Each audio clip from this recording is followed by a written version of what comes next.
एक दिन आका की बारगाह में, ताजदारे मदीना की बारगाह में मुस्तफा जान रहमत ने फरमाया, ऐ मेरे गरीब सहाबी बताओ क्या हाल है। हाल पूछने वाले कौन? इमामुल अंबिया, ताजदारे मदीना। मुस्तफा जान रहमत अपने गरीब सहाबी का हाल मालूम कर रहे हैं। आका ने फरमाया, बताओ क्या हाल है। और अगर मुस्तफा हाल मालूम कर ले तो बदहाल का हाल भी अच्छा हो जाए।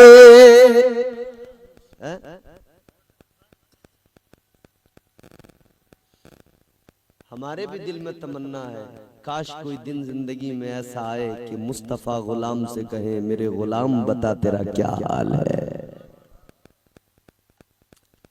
आएगा दिन इंशाअल्लाह जिंदगी में, कोई ना कोई उम्मीद रखिए।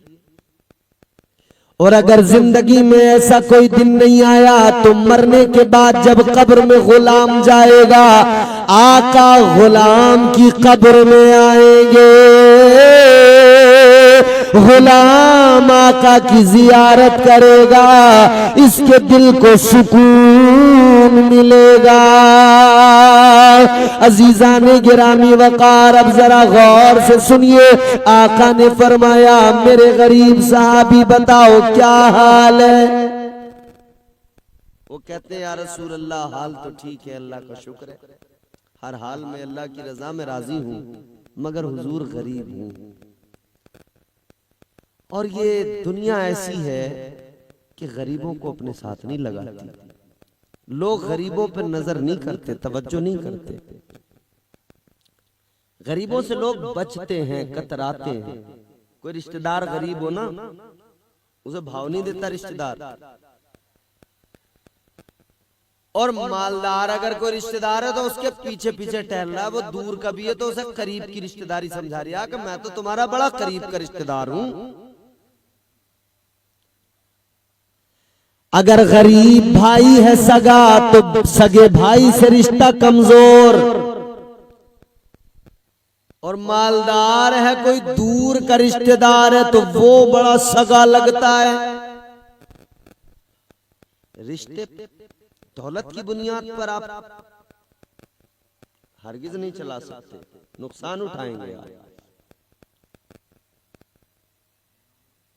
ये भी नहीं देखते ये सामने जो मालदार है कैसा मालदार है। मालदार भी तो कई किस्म के होते हैं।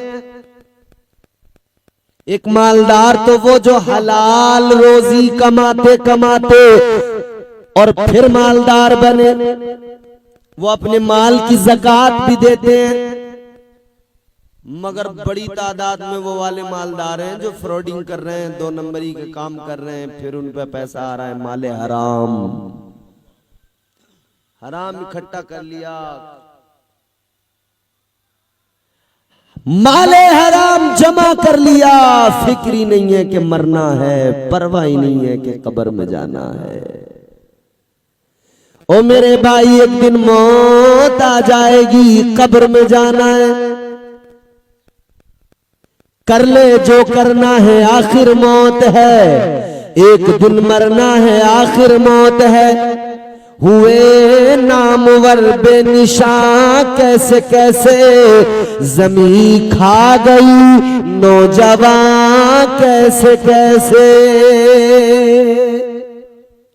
बड़े बड़े पहलवान कब्र में चले गए, उनके मियाँ मिट्टी ने उनके जिस्म को गला दिया, खा लिया, मिट्टी बन गया जिस्म। उनकी हड्डियों के जोड़ खुल गए, हड्डियां बिखर गई, कुछ नहीं बचा। वो बहुत इतराते थे दुनिया में, हम बहुत ताकतवर हैं। वो अपनी ताकत के ज़ोम में कई गरीबों पे जुल्म भी किया करते थे। मगर याद रहे, ताकत के ज़ोम में तू आज गरीबों पे जुल्म तो कर सकता है, मगर कल जब तुझे कब्र में दबा दिया जाएगा ना मिट्टी के नीचे, फिर तू अकेला होगा और तेरी जिंदगी में जो तूने किया है वो सब तेरे साथ होगा। फिर फरिश्ते आएंगे तुझसे सवाल करेंगे, अगर जवाब न बने ना तो फरिश्ते बहुत मारेंगे, फरिश्ते बहुत अजाब देंगे। तो कब्र के बारे में जरा सोच ले, कब्र की जरा फिक्र कर ले। अजीजा ने गिरामी वकार तवज्जो फरमाइए। तो हुजूर अभी अपने सहाबी से खैरियत मालूम कर रहे हैं। वो कह रहे हैं हुजूर बाकी तो सब ठीक है, अल्लाह की रजा में राजी हूं, मगर जरा गरीब हूं ना, तो लोग जरा तवज्जो नहीं देते हुजूर। अभी बात ही हो रही है कि फरिश्तों के सरदार बुलबुले सिदरा हजरत जिब्राइल अमीन आ गए। आका की बारगाह में बुलबुले सिदरा ने आकर सलाम किया और उसके बाद में आका को एक खबर सुनाई। कहने लगे या रसूल अल्लाह, ये जो आपके सहाबी है, आप जिनका हाल मालूम कर रहे हैं, या रसूल अल्लाह मैं देख कर आया हूँ, इनकी तकदीर ये कल जोहर तक है, फिर इंतकाल हो जाएगा। अल्लाह,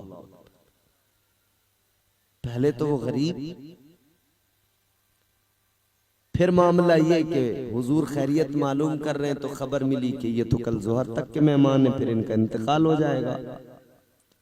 अब हुजूर को जो है ना बहुत एहसास हुआ, तो हुजूर ने अपने सहाबी से इरशाद फरमाया, मेरे सहाबी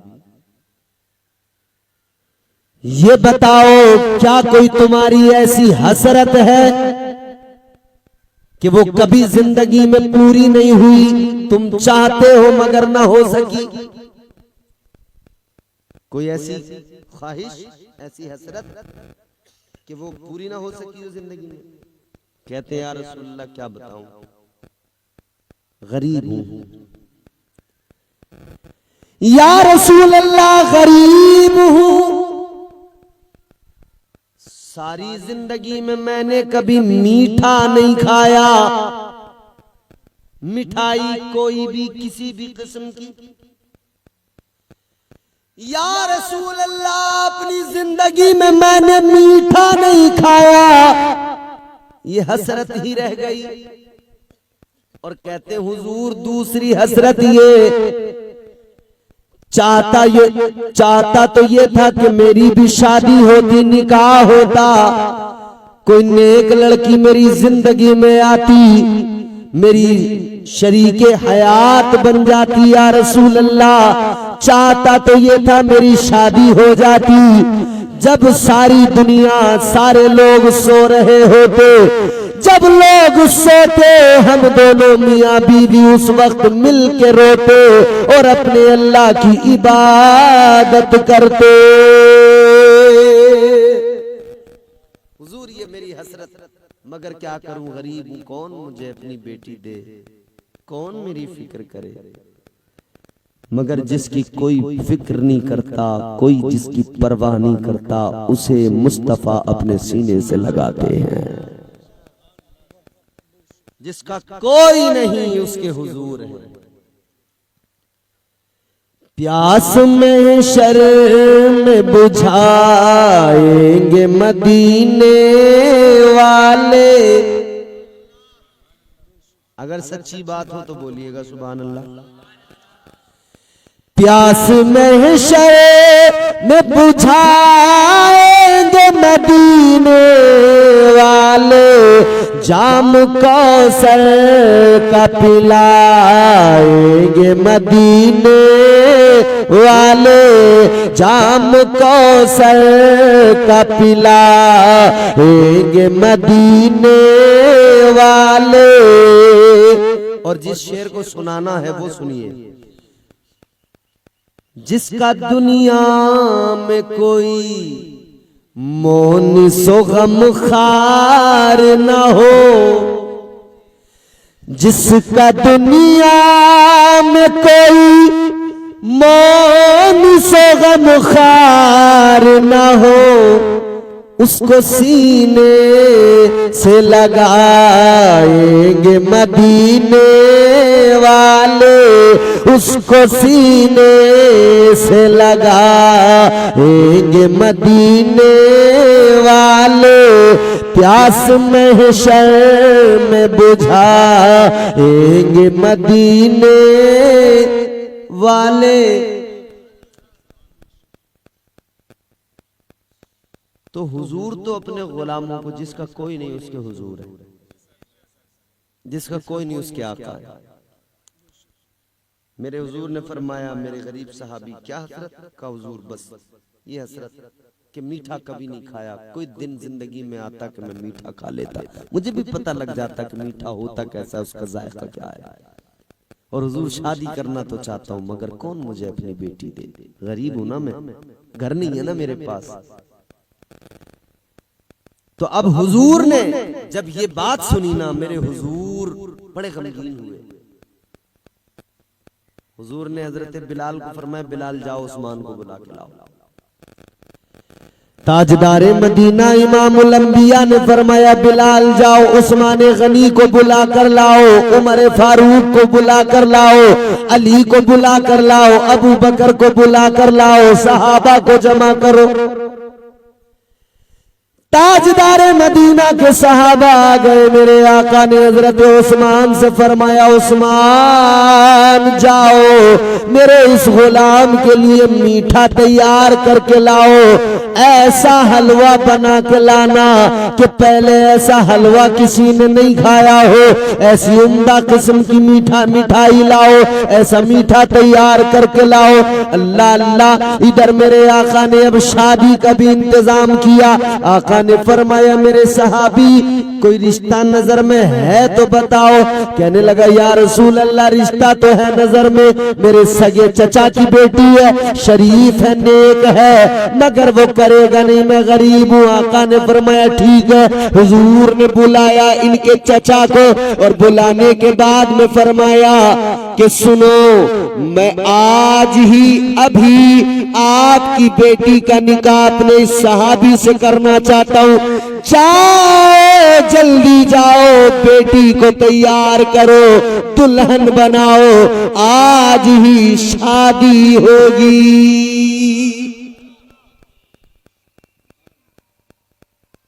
शादी किसके साथ? वो जो बिल्कुल गरीब है, मगर हुक्म किसका है? मदीने वाले आका का हुक्म। करूं तेरे नाम पे जां फिदा। तो भाई हुजूर का हुक्म है, अब इनकार की तो कोई गुंजाइश है नहीं, फिर तो लब्बैक जी या रसूल अल्लाह, हाजिर हूं, ठीक है, जो हुक्म आपका बिल्कुल अमल किया जाएगा। तो अब हुक्म हुजूर का है, फौरन चले गए, रिश्ता हो गया। लो जी, मौलाना आसिम अगर गांव के किसी आदमी को कोई रिश्ता बताए, बोले फला आदमी है, उसका ना घर है ना कुछ है, गरीब आदमी है, ऐसा है, उसके साथ आपकी बेटी का रिश्ता करने को तैयार होगा? मौलाना को घर तक दौड़ा के आएगा, बोले चलो यहां से आए। मगर हुजूर का फरमान, तुम्हारे मुंह से जो निकली वो बात हो के रही, जो दिन को कह दिया शब है तो रात हो के रही। ताजदारे मदीना का फरमान है, फौरन राजी। अच्छा, वो सहाबी थे फौरन राजी, हुजूर के फरमान पे फौरन राजी।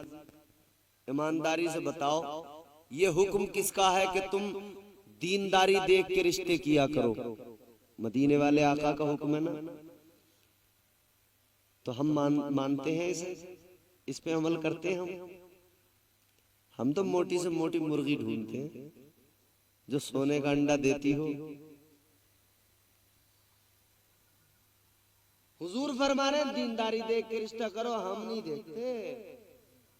हमारे यहाँ तो मोटी फरम, गांव का जो सबसे मोटा आदमी हो, बिचौलिए झूठ बोल बोल के भिड़ा रहे हैं।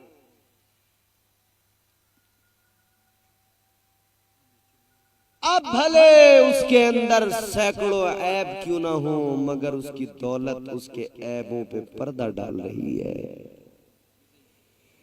जिनके आंगन में अमीरी का शजर लगता है, जिनके आंगन में अमीरी का शजर लगता है, उनका हर ऐब जमाने को हुनर लगता है। अमीर के ऐब भी जो है ना लोगों को हुनर लगते हैं। वो नबी के सहाबा थे, हुक्म सुनते अमल करते थे। एक हम हैं कि हुजूर ने फरमाया दीनदारी देख के रिश्ता करो। हम दीनदारी देख के रिश्ता नहीं करते, हम दौलत देख के रिश्ता करते हैं। करते हैं कि नहीं? दौलत देख कर ना किया करो।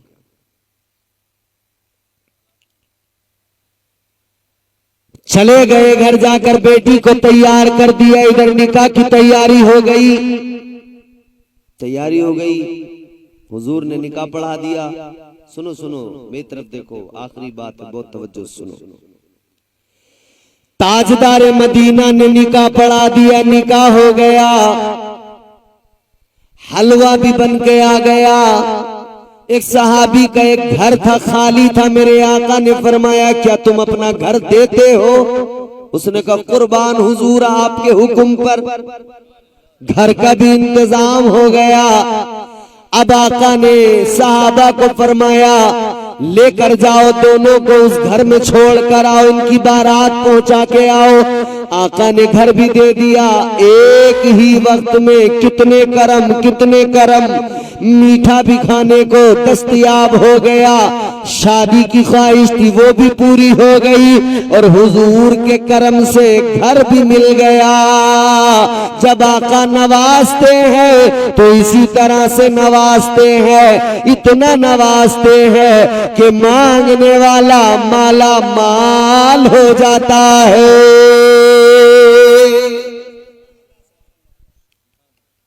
पहुंचा दिया, खाना आ गया साहब, हलवा आ गया, तमाम चीजें आ गई। अब साहब दिन गुजर गया, शाम हो गई, शाम भी गुजर गई, रात हो गई, रात भी गुजर गई, दिन आ गया। अब आका ने एक सहाबी की ड्यूटी लगाई, फरमाया तुम एक काम करो, इनके मकान के बाहर तुम्हारी ड्यूटी है, तुम इनके मकान के बाहर टहलते रहना, ध्यान रखना, अगर अंदर से रोने की आवाज आए तो मुझे आके खबर देना, क्योंकि जोहर की खबर थी कि इंतकाल हो जाएगा। तो हुजूर ने सहाबी को खड़ा कर दिया। अब जाहिर है जब अंदर अगर इंतकाल हो जाएगा तो रोने की आवाज आएगी। हुजूर ने फरमाया अगर रोने की आवाज आए तो आना, इत्तला देना मुझे। वो बेचारे खड़े हो गए, टहलते रहे, देखते रहे, कान लगाए, सुनते रहे, मगर रोने की आवाज नहीं आई। जोहर निकल गई, असर का टाइम आ गया, असर का वक्त आ गया, तो ये आ गए। ताजदारे मदीना ने पूछा क्या मामला रहा, क्या रोने की आवाज आई? कहने लगे या रसूल अल्लाह नहीं आका, रोने की आवाज नहीं आई, वहां तो खुशियां ही खुशियां हैं, वहां तो बहारें ही बहारें हैं। आका हैरान, खबर लाए थे बुलबुले सिदरा, इंतकाल हो जाएगा। फरिश्ते की खबर, फरिश्ते के और फरिश्ता भी आम फरिश्ता नहीं, फरिश्तों के सरदार खबर लेके आए, देख कर आए थे लोहे महफूज पर, मगर यह मामला तो भाई दूसरा है। हुजूर ने अल्लाह की बारगाह में अर्ज किया मौला मामला समझ में नहीं आया, ऐ परवरदिगार बुलबुले सिदरा ने खबर दी थी इंतकाल हो जाएगा, लेकिन अल्लाह समझ नहीं आ रहा। अल्लाह ने फरमाया महबूब तकदीर तो यही थी कि इन्हें मर जाना था, तकदीर तो यही थी कि वक्त पूरा होने वाला था, खबर जो मिली वो सही थी, दुरुस्त थी। मगर सुनो मेरे अजीजों, अब जरा जान लो शुक्रगुजार बंदों का मामला क्या होता है। अल्लाह अकबर कबीरा, इमामुल अंबिया वाली कायनात अल्लाह की बारगाह में अर्ज गुजार है। अल्लाह ने फरमाया महबूब तकदीर तो यही थी कि इनको मर जाना था, लेकिन जब आपने इनको रुखसत कर दिया, ये घर में आ गए। अब मगरिब का वक्त हुआ, शाम का, इन्होंने नमाज मगरिब पढ़ी, दस्तरखान लगा लिया। दस्तरखान पर आज वो चीज है जो जिंदगी में कभी नहीं खाई, वो मीठा। आज हलवा पड़े उम्दा किस्म का मौजूद है। आज ये ख्वाहिश पूरी होने वाली थी। दस्तरखान पर मियाँ बीवी बैठ गए कि इधर दरवाजे पे दस्तक हुई। मांगने वाले ने आवाज लगाई, साइल ने पुकार के कहा, मैं भूखा हूँ, मुझे खाने को दो, मैं भूखा हूँ, मुझे खिलाओ। अल्लाह अल्लाह। अब इस बंदे खुदा ने, इस आका के गुलाम ने बीवी से कहा था, ए मेरी ज़ौजा शरीके हयात, सब कुछ तो अल्लाह के करम से हो गया। देखो ना, अल्लाह का जितना शुक्र अदा करे कम है। हुजूर ने घर भी दे दिया, हुजूर ने निकाह भी करा दिया, हुजूर ने सब कुछ दे दिया। तो अब हमारे दरवाजे पे कोई मांगने आया है, ए मेरी बीवी अगर तुम इजाजत दो तो ये जो खाना है दस्तरखान पर, ये जो हलवा है दस्तरखान पर, अगर तुम इजाजत दो तो इस भूखे को दे दूं। बीवी भी नेक थी, शरीफ थी, कहने लगी बिल्कुल देर न करो, उठा कर दे दो। इन्होंने सब कुछ उठाया, गरीब को दे दिया, इन्होंने सब गरीब को दिया। गरीब ने हाथ उठा दिए, अल्लाह की बारगाह में कहने लगा, या अल्लाह, इन्होंने भूखे का पेट भरा है, अपने दस्तरखान का खाना मुझे दिया है। गरीब कहते हैं, अल्लाह इनकी जिंदगी को खुशगवार बना दे, या अल्लाह इन्हें औलाद की कसरत अता फरमा, मौला इनकी औलाद को नेक बना। वो गरीब तो दुआ दे के चला गया। अल्लाह ने फरमाया, महबूब इन्होंने शुक्रगुजारी का मुजाहरा किया, अपने आगे का खाना गरीब को दिया, गरीब ने हाथ उठा के दुआ कर दी तो मैंने उसकी दुआ को कबूल कर लिया। ये आज मरने वाले थे मगर वो भूखा इन्हें जिंदगी की दुआएं दे के चला गया, फिर मैंने इनकी जिंदगी को तवील कर दिया। अल्लाह ने जिंदगी को तवील कर दिया, उम्र को दराज कर दिया। परवरदिगारे आलम खालिक़े कायनात रब्बे लम यज़ल व ला यज़ाल ने कुरान मजीद में फरमाया, हल अता अलल इंसानि हीनुम मिनद्दहरि लम यकुन शैअम मज़कूरा। सुभान अल्लाह, सुभान अल्लाह। अल्लाह ताला का कुरान है। कुरान कहता है आदमी पर एक वक्त ऐसा गुजरा कि जब वो काबिले जिक्र नहीं था, उसकी कोई पहचान नहीं थी। तर्जुमा आपने मिस कर दिया, फिर सुनिए। मफहूम ये है कि आदमी पर एक जमाना, एक वक्त ऐसा गुजरा है जब वो काबिले जिक्र ही नहीं था, उसे कोई जानता ही नहीं था, पहचानता ही नहीं था। दो कौल है ज़िम्न में मुफस्सिरीन इकराम के।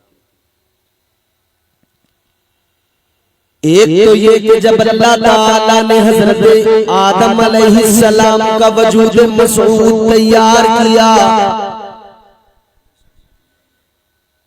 हजरत आदम अलैहिस्सलाम के वजूद में अल्लाह ने जब तक रूह नहीं डाली, 40 साल का जमाना, ऐसा जमाना गुजरा जब हजरत आदम काबिले जिक्र ही नहीं थे, कोई पहचान नहीं थी, कुछ नहीं। 40 साल जब तक रूह नहीं डाली गई। वो जमाना ऐसा कि जब इंसान काबिले जिक्र ही नहीं था, फिर अल्लाह ताला ने रूह डाली, और रूह डाली तो इंसान को काबिले जिक्र बना दिया। अल्लाह ने रूह डाली तो इंसान को इज्जतों की मसनदें अता फरमा दी। अल्लाह ने वजूद आदम में रूह दाखिल फरमाई तो इंसान को काबिले जिक्र बना दिया। इंसान को याद रखना चाहिए, अल्लाह ने जब तक नहीं चाहा तब तक मैं कुछ नहीं था, जब अल्लाह ने चाहा तो बहुत कुछ बना दिया। सुभान अल्लाह। नारे तकबीर, नारे रिसालत, नारे हैदरी, नारे गौसियत, उलमाए अहले सुन्नत मसलके आला हज़रत। सुभान अल्लाह। आदमी को बहुत कुछ बनाया है तो अल्लाह ने बनाया है। बहुत कुछ बनने के बाद में ये न भूले आदमी कि मैं कुछ नहीं था, ये उसे याद रखना चाहिए। कैसे पैदा किया अल्लाह ने, फिर वो भी बयान फरमाया, ऐलान फरमा दिया, इन्ना खलकनल इंसाना मिन नुतफतिन अमशाजिन नब्तलीहि फजअलनाहु समीअन बसीरा। अल्लाह का कुरान कहता है, अल्लाह ताला का ऐलान कि हमने इंसान को नुत्फे से पैदा किया, मर्द औरत की मिली हुई मनी से पैदा किया। ऐ इंसान हैसियत देख ले अपनी, तुझे नुत्फे से अल्लाह ने पैदा किया है, तुझे नुत्फे से अल्लाह ने बनाया है। अपनी औकात को जान ले, तुझ पर एक जमाना ऐसा भी गुजरा है। दूसरा कौल भी यहाँ सुनते चलिए, जब इंसान माँ के शिकम में था, इसका कोई पहचान नहीं, ये काबिले जिक्र नहीं था। फिर दुनिया में आ गया, अल्लाह के करम से दुनिया में आया, अल्लाह ने फिर इसे पहचान अता फरमाई। दुनिया में आया तो नाम मिला, दुनिया में आया तो तालीम हासिल की, दुनिया में आया तो इस पर जब जवानी आई तो इसका निकाह किया गया, शादी हुई तब खूब शोर किया गया, दुनिया को पता लग गया, फला का बेटा है, फला का पोता है, फला महल्ले का है, फला गांव का रहने वाला है। ये तशख्खुस, ये पहचान, ये शनाख्त जो मिली अल्लाह ताला ने अता फरमाई। ऐ जमीन पर अकड़ के चलने वाले, इतना जान ले तू कुछ नहीं था, अल्लाह ने तुझे नुत्फे से बनाया। तो जमीन पर अकड़ के चलने से पहले इतना तुझे याद रहे, अल्लाह ताला ने ये इज्जतें अता की है, तो मुझे हर हाल में अल्लाह ताला का शुक्र अदा करना है। सुभान अल्लाह, सुभान अल्लाह। बहुत अच्छे, जिंदाबाद जिंदाबाद। अकड़ना नहीं है। फिर अल्लाह ने फरमाया फजअलनाहु समीअन बसीरा, तुझे सुनने वाला बनाया, तुझे देखने वाला बनाया। इन्ना हदैनाहु सबीला इम्मा शाकिरन व इम्मा कफूरा। कुरान कहता है फिर तुझे राह हिदायत सबील की गई। अब तेरी परख, तेरा इम्तिहान, तेरी आजमाइश ये कि तू हक को मानता है या नाशुक्री करता है। इंसान चरागे अक्ल रोशन किया गया तेरे दिमाग में, सुनने वाला बनाया, तुझे देखने वाला बनाया, इसलिए कि तू अल्लाह को पहचाने और फिर उसका शुक्रगुजार बंदा बन जाए। बात को यहीं से जरा समझने की कोशिश कीजिए। अल्लाह ताला ने तुझे और मुझे इंसान दुनिया में भेजा इसलिए कि राहे हक को पहचान ले, अल्लाह का शुक्र अदा करने वाला बन जा। मगर आपकी मेरी हालत क्या है, हम ना शुक्रे बन गए, अल्लाह का शुक्र अदा नहीं करते। अजीजाने गिरामी वकार, घर में खुशियां आती हैं, अल्लाह को भूल जाते हैं। शादी ब्याह का मौका आता है, अल्लाह का शुक्र अदा नहीं करते, बल्कि नाच गानों में लग जाते हैं। मुबारकबाद मेरी तरफ से जिनके यहाँ आज शादी है, इन्होंने अपनी शादी के मौके पर शयातीन को राजी करने वाले काम नहीं किए, बल्कि अल्लाह का शुक्र अदा करते हुए अल्लाह और उसके रसूल के जिक्र की महफिल को सजाया है। सुभान अल्लाह, माशाअल्लाह, सुभान अल्लाह, सुभान अल्लाह। तो हमें बच्चों की शादी हो तब भी अल्लाह का शुक्र अदा करना चाहिए।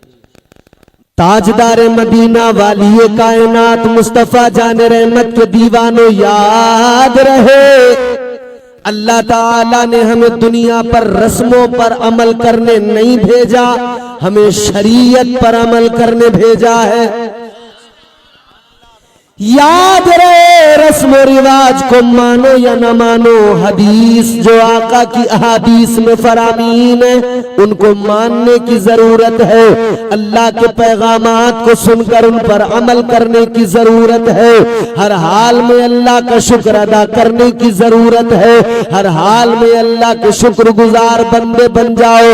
यानी कि जब शादी का मौका आए तो रस्म रिवाज को उठाकर ताक पे रखो और ऐलान कर दो, हम रस्म रिवाज को नहीं अपनाएंगे, हम तो मुस्तफा के तरीकों पे अमल करेंगे।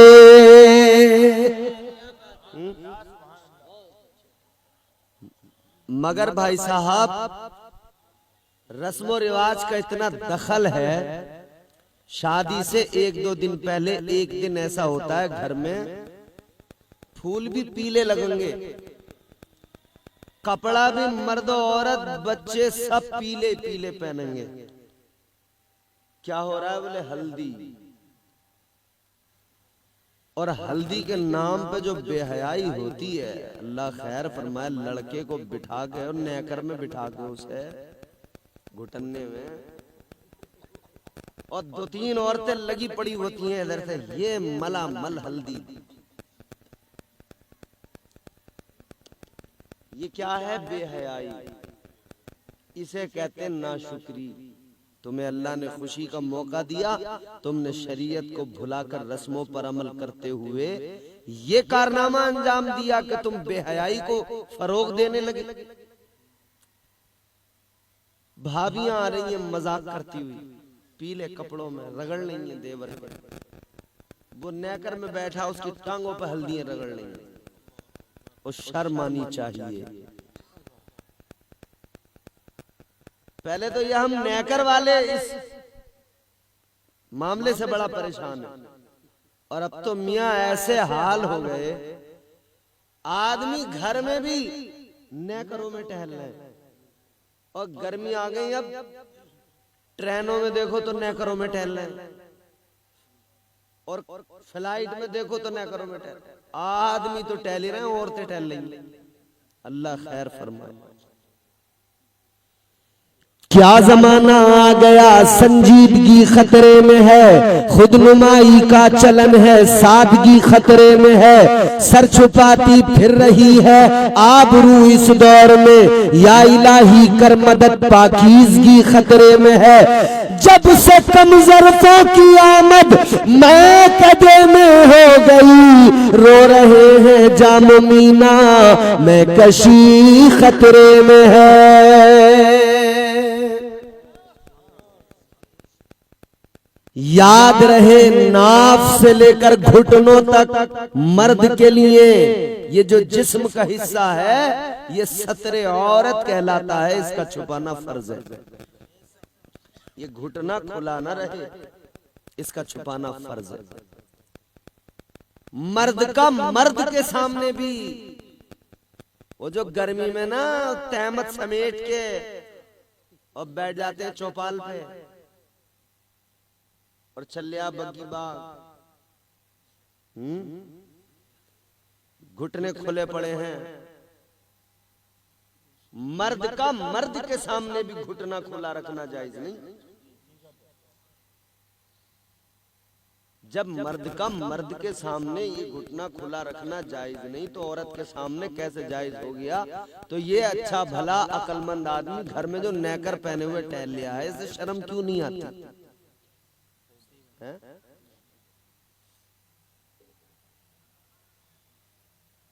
याद रहे मेरे अजीजो, इस्लाम वो मजहब मुहज्जब है जो हया का सबक देता है। इस्लाम वो मजहब मुहज्जब है जो हया का पैगाम देता है। हया को अपनाओ, बेगैरती इख्तियार न करो, बेगैरत ना बनो, अपनी गैरत को बेदार करो।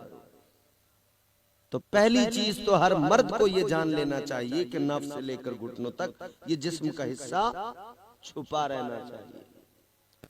अब आगे बढ़िए, पहले तो ये बैठ गया नेकर में हल्दी लगवाने, पहला जुर्म। दूसरा, गैर महरम औरतें आके हल्दी मनने लगी, ये दूसरा जुर्म। और शादियों में तो मुसलमानों ने रिकॉर्ड तोड़ दिए। शादियों में तो ये समझ रहे हैं कि शादी के 2-4 दिनों में पर्दा नाम की कोई चीज हमारे यहाँ है ही नहीं। पर्दे को बिल्कुल यूं कर दिया जैसे खत्म, पर्दा ही नहीं है इस्लाम में। गांव के, कस्बे के, शहर के बड़े बड़े अच्छे आदमी की बीवी जो कहीं देखने को न मिलती हो, मोहल्ले की किसी भी शादी में चले जाओ वहां मिल जाएगी। और मिलेगी भी फिर ऐसे कि दुपट्टिया भी सर पे नहीं होगी उसके। हाल ये कि फिर हिरन बन जाती है, परकटी बन के, बस इधर से बाल उड़ाते उधर से बाल उड़ाते। डेंटिंग पेंटिंग इस कदर कि पता ही नहीं लगता। गांव के बुड्ढे बैठे हुए देखते रहे, लल्ला ये किसकी जा रही है, कि ये कलवा की जा रही है।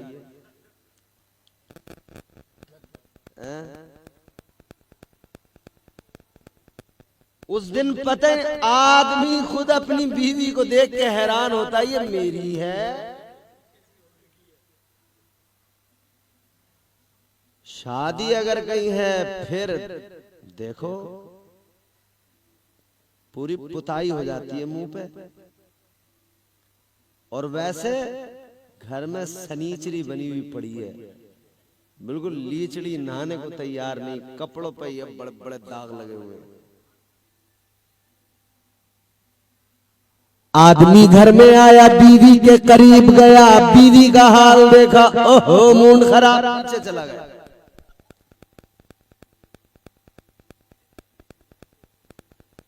मगर जब बाहर निकली तो बड़े बनसवर के निकली। मोहल्ले वाले तो देख रहे हो, भाभी तो बड़ी खूबसूरत है।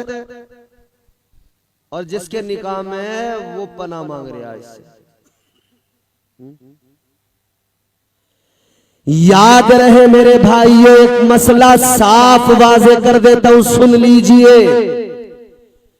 इस्लाम का पैगाम क्या, शरीयत क्या सबक देती है। औरत जब घर से बाहर निकले तो पुराने बोसीदा कपड़े पहन के निकले। ये जो औरतें घर में रहती हैं ना, तो टुकड़ों के सूट, वो जो बेचने आते हैं ना टुकड़े, 100-100 रुपए के, 80-80 रुपए के टुकड़े, वो टुकड़े ले लेके उनके सूट बना के बड़ी चतरा बनती है, चालाक। कहते हैं देखियो हम तो टुकड़ों के पहन रहे हैं घर में, कहीं आने जाने के लिए रखे हैं अच्छे कपड़े। आने जाने में फिर किसका मुंह देखो, अरे किसका मुंह देखो।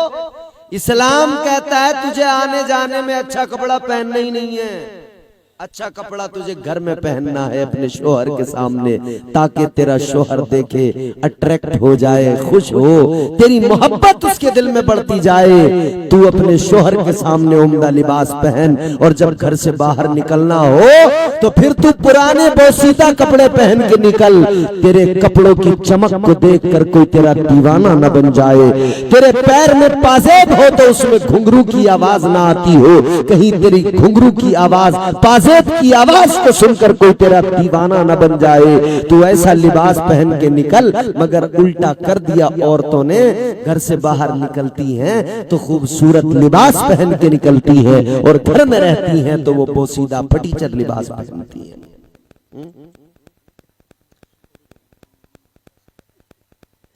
याद रहे अजीजा ने गिरामी वकार, तो ये जो बेगैरती हमारे मुआशरे में आई हल्दियों के नाम पर,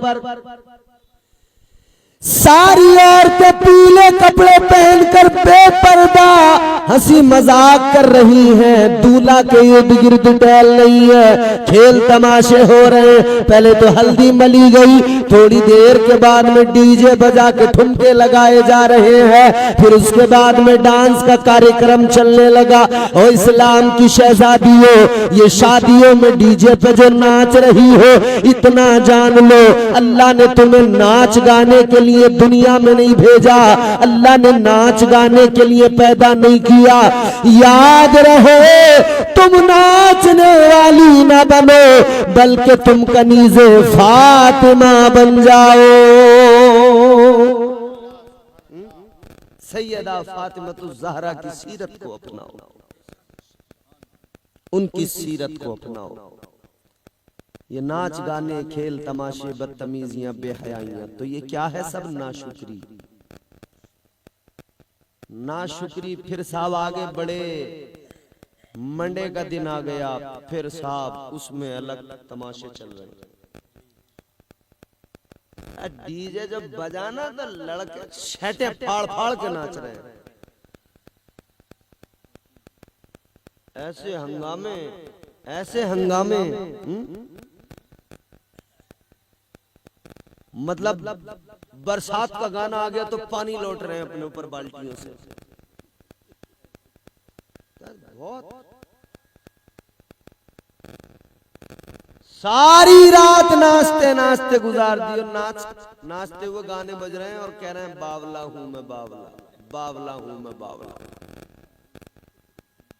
अच्छा तू बावला है, हम तो अक्लमंद समझते थे, मगर मोहल्ले में किसी की शादी मंडा आया, उसमें पता लगा जिसे अक्लमंद समझते थे वो तो बावला निकला। वो तो शर्ट फाड़ के नाच के कह रहा बावला हूं मैं, बावला। वो अल्लाह ने अक्लमंद बनाया है, चरागे अक्ल यहां रोशन किया है, इस अक्ल का इस्तेमाल करो, इस अक्ल का इस्तेमाल करो, शुक्रगुजार बनो, शुक्रगुजार हर हाल में अल्लाह का शुक्र अदा करो, ना शुक्रे ना बनो, ना शुक्री ना किया करो, अल्लाह का शुक्र अदा किया करो। अच्छा जी, फिर आ गया बारात का दिन, अब चली बारात। अब बारात जब चली तो फिर बाजा, फिर नाच गाना, सारे काम शरीयत के खिलाफ करते करते करते करते बारात लेके पहुंच गए। अच्छा, शादी कहते किसे? शादी का माना क्या? शादी का माना खुशी। इसे शादी का नाम क्यों दिया गया? इसलिए कि निकाह हुजूर की सुन्नत है, निकाह करके सुन्नत पे अमल करके बंदा खुश होता है, इस खुशी का नाम शादी है, इसी खुशी को शादी कहते हैं। तो मुफ्ती साहब क़िबला आपको बार बार बताते भी रहते होंगे, इंपॉर्टेंट चीज क्या है? निकाह। अच्छा भाई, तुम सारे काम कर लो शादी में, मंडा कर लो, हल्दी कर लो, रस्म सारी सब कुछ कर लो, और निकाह छोड़ दो, क्या हो गई शादी? बोलिए। सब कुछ कर लो, निकाह छोड़ दो, शादी, और कुछ ना करो, निकाह कर लो, तो हो गई कि नहीं? तो इंपॉर्टेंट जरूरी क्या है? निकाह। निकाह। मगर हालत ये, सारा फसाद निकाह के वक्त शुरू होता है, उससे पहले कुछ नहीं। उससे पहले मस्ती है, नाच गाना है, उससे पहले सारे काम चल रहे हैं, सब कुछ हो रहा है। मगर जैसे ही निकाह का टाइम आया तो ये जो 200 आदमियों की बारात गई थी ना, ये खा पी के सब सरक लिए, वो 4-6 लोग बैठे रह गए निकाह में। अब निकाह शुरू होता है, इमाम साहब आए, उन्होंने साहब मुफ्ती साहब ने आके निकाह पढ़ा दिया। निकाह होते ही फिर बोले इमाम साहब तुम्हारे क्या पैसे बने? इमाम साहब ने कहा जी गांव वालों ने 5000 मुकर्रर किए हैं, 5000। तो पीछे से बोले इमाम साहब जायज पैसे ले लो, जायज। ऐसी बात मत करो। यानी जो अब तक सारे नाजायज काम करता आया, अब वो कहता है कि जायज पैसे ले लो इमाम साहब। सारे नाजायज काम ही इमाम ही तो कर रहा, तुझसे पैसे लेके तूने कहां करा को नाजायज काम? तू तो सब जायज करता हुआ आया। इमाम साहब से कहते जायज पैसे ले लो, जायज। मस्जिद को देने की बात है। डीजे जब आया था तो बड़ी दूर से आया, 50,000 खर्च किए डीजे पे।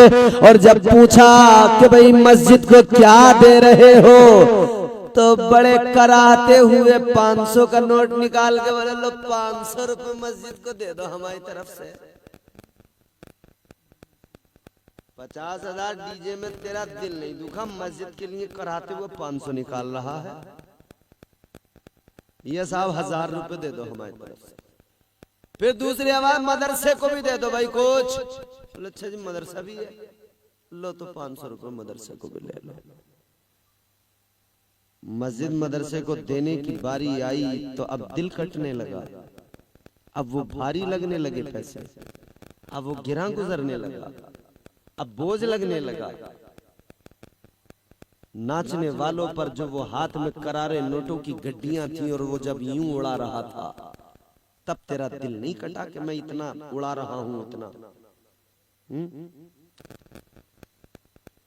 तो सबसे जरूरी काम है निकाह, उस पर तवज्जो कम, बाकी चीजों पर तवज्जो ज्यादा। उस पर तवज्जो कम, बाकी चीजों पर तवज्जो ज्यादा।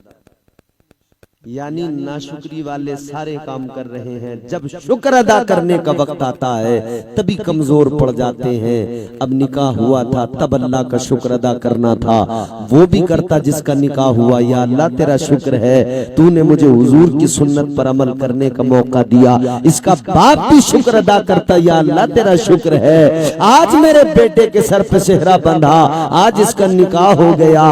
तो आज उसे शुक्रगुजारी के तौर पर न मस्जिद में देते हुए तकलीफ होती, न मदरसे में देते हुए तकलीफ होती। वो देता तो मस्जिद में देता, वो देता तो मदरसे में देता, वो देता तो गरीबों में देता, वो देता तो फकीरों में देता, वो देता तो ऐसे लोगों को देता जिनको देने से अल्लाह भी राजी हो जाता, अल्लाह के रसूल भी राजी हो जाता। मगर हर जगह उड़ा दिया, यहां देने की बारी आई तो दिल कटने लगा। हाय कितने नाशुक्रे हो गए हम, कितनी नाशुक्री। अच्छा सुबह से लेकर शाम तक की जिंदगी पर नजर तो डालो जरा। दिन में कोई हिस्सा, कोई लम्हा, कोई वक्त ऐसा है जब हम अल्लाह का शुक्र अदा करते हो? नहीं। और करते भी हैं तो ये जरा सी जबान हिला के अल्लाह तेरा शुक्र, अल्लाह का शुक्र। बस फोन पे कहा किसी ने सामने से, हेलो अस्सलाम वालेकुम, वालेकुम सलाम, खैरियत, हाँ जी अल्लाह का शुक्र, बस इतना शुक्र अदा कर रहे हैं जबानी तौर पर। जबकि शुक्र का मफहूम क्या है, कैसे अदा किया जाता है शुक्र, शुक्र का मफहूम क्या है? शुक्र का मफहूम ये है कि इंसान के आज़ाए बदन पूरे तौर पर अल्लाह का शुक्र अदा करे, और जो नेमत मिले उस नेमत के मिलने पर बंदा उसी नेमत के जरिए अल्लाह का शुक्र अदा करे। अच्छा जैसे अल्लाह ताला ने इंसान बना दिया तो इंसान होने पर अल्लाह का शुक्र अदा करें, और अल्लाह के शुक्रगुजार बंदे बने, उसकी इबादत करें। अल्लाह ताला ने आंखों को देखने की सलाहियत अता की, तो इन आंखों का शुक्र अदा कैसे किया जाएगा? इन आंखों से शुक्र इस तरह अदा होगा कि इन आंखों से गंदी वाहियात चीजें न देखी जाए, इन आंखों से कुरान को देखा जाए, आंखों से शुक्र अदा हो जाएगा। मगर हाँ देख रहे कुरान, रीलें देखने से फुर्सत मिले जब देखें कुछ, रात दिन मोबाइल, रात दिन, और ये ऐसा जाल है, स्क्रॉल करते जाते हैं, स्क्रॉल 30 सेकंड 40 सेकंड की एक रील है, स्क्रॉल करते जा रहे हैं, एक नई आती जा रही है, स्क्रॉल करते जा रहे हैं, एक नई आती जा रही है। बड़ा मजा आ रहा है, डांस देख रहे हैं, गाने देख रहे हैं, और जैसे ही उसी में चलते चलते बीच में कोई इस्लामिक आ गई ना, इस्लामिक कोई नात आ गई, उधर से जैसे ही सैफुल्लाह सुल्तानी की नात शुरू हुई, 1 सेकंड नहीं सुनता, खड़क से ऊपर कर देगा। मुफ्ती साहब की जैसे उसमें तकरीर आई, बिल्कुल देर नहीं लगा था, फौरन ऊपर। और डांस आता है ना, डांस तो बड़े गौर से देखता है। ये नाशुक्री है आंखों की कि बंदा इन आंखों से वाहियात गंदे मनाजिर देखे,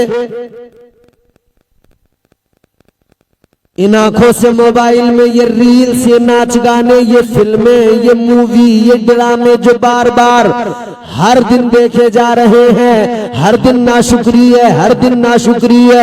याद रहे इन आंखों से दिन में कम से कम एक बार तो बंदा कुरान की जियारत किया करे, कुरान को देख लिया करे, ताकि इन आंखों का नूर भी बढ़ जाए। अच्छा, मोबाइल देखने से आंखों में नूर ज्यादा आता है या आंखें कमजोर होती हैं? और कुरान को देखने से आंखों का नूर बढ़ता है। तो जिससे नूर बढ़ता है उसे आदमी करता नहीं, और जिसमें पट हो रही हैं आंखें उसमें लगा पड़ा है। समझ रहे? जबान का शुक्र अदा कैसे, जबान इस तरह से जबान से शुक्र अदा किया जाए कि ये जबान अल्लाह की पाकी बयान करे, अल्लाह का जिक्र इस जबान पर हो, इस जबान पर अल्लाह की हम्दो सना हो, इस जबान पर अल्लाह ताला का जिक्र हो।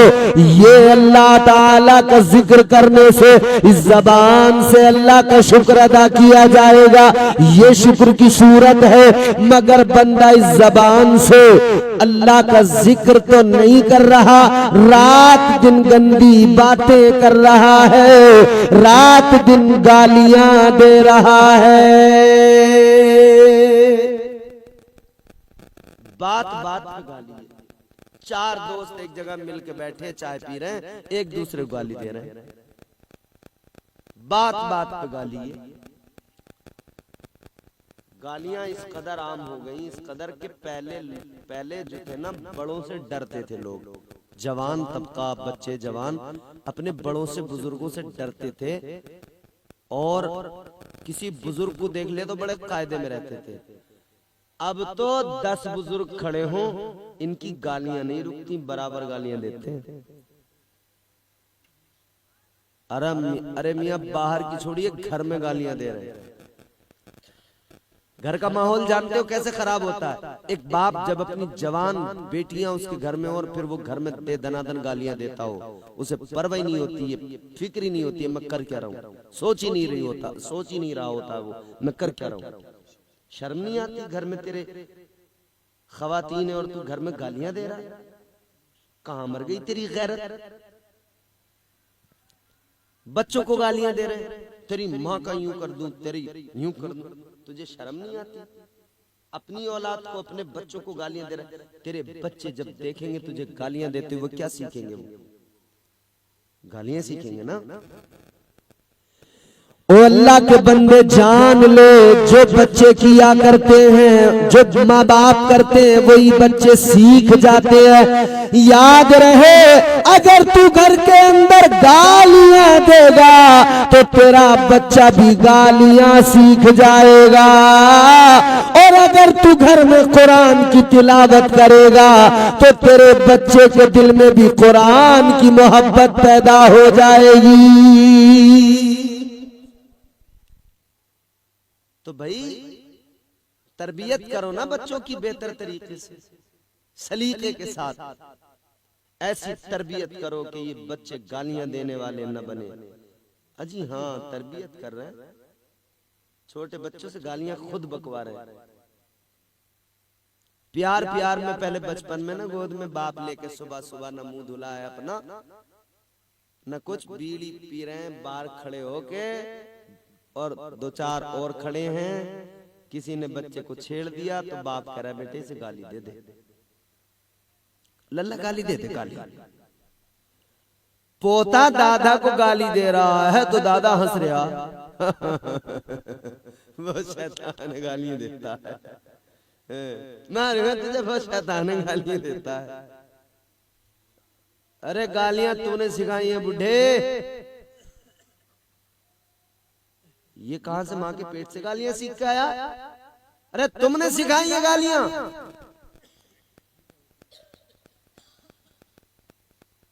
खेती किसानी करने वाले लोग होते हैं देहात में, अपना काम करते हुए भी इतनी गालियां हैं। ट्रैक्टर लेके जमीन जोतने गए और ट्रैक्टर बिल फरज जो है वो कोई गड़बड़ करने लगे तो उसे ट्रैक्टर को गालियां दे रहे हैं।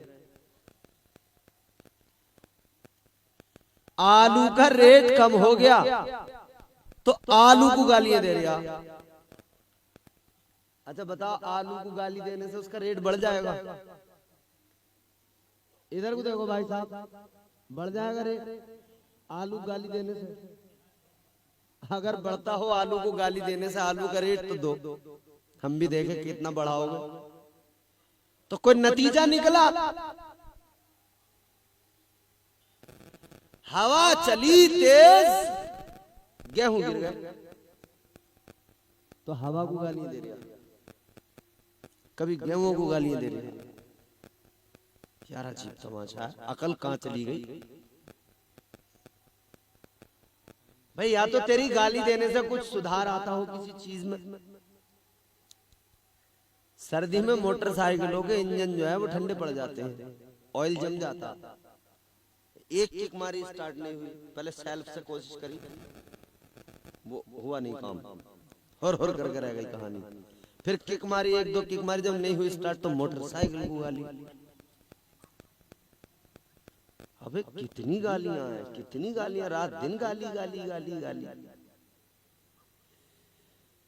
ओ खुदा के बंदो, जितनी रात दिन जबान पे गालियां हैं, अगर इतना अल्लाह का नाम जबान पे होता तो फिर तेरा क्या हाल होता? तुझे अल्लाह ताला क्या मर्तबा अता फरमा देता?